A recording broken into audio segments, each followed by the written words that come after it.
မန္တလေးတိုင်းဒေသကြီးမိတ်လာခရိုင်မလိုင်မြို့အထကမလိုင်ကျောင်းအေယာဝတီခမ်းမတွင်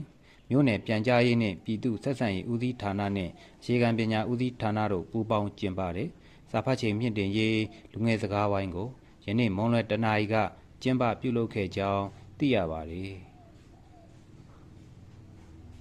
ရှေးဦးစွာလူငယ်စကားဝိုင်းတွင်မြို့နယ်ထွေထွေအုပ်ချုပ်ရေးဦးစီးဌာနမှဒုတိယမြို့နယ်အုပ်ချုပ်ရေးမှူးဦးနေသွေးကဖွင့်မှာစကားပြောကြားခဲ့ပါတယ်။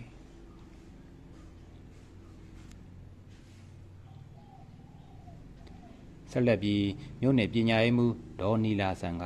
ယခုလိုဦးဆောင်ကျင်းပပေးတဲ့မြို့နယ်ပြန်ဆက်ဦးစီးဌာနကိုလည်းအထူးကျေးဇူးတင်ရှိပါကြောင်းနှင့်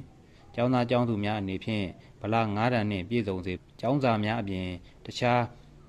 ဗဟုသုတများရရှိစေမည့်တုတရတစာပေများကိုလည်းရှာဖွေဖတ်ရှုရမှာဖြစ်ကြောင်းပြောကြားခဲ့ပါတယ်။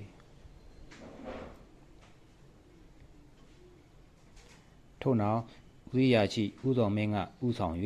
လူငယ်စကားဝိုင်းကိုဆက်လက်ကျင်းပရာဂရိတ်11မှကျောင်းသူလေးမတ်အင်ဂျင်မေကလူငယ်နှင့်ကျန်းမာရေးဂရိတ်တွဲမှာမတ်ဇင်ပိုးဖြူကလူငယ်နှင့်ပညာရေး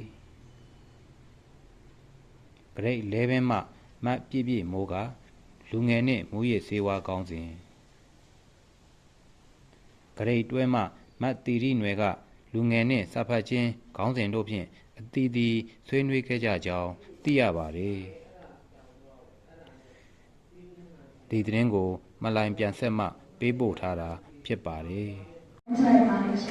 ။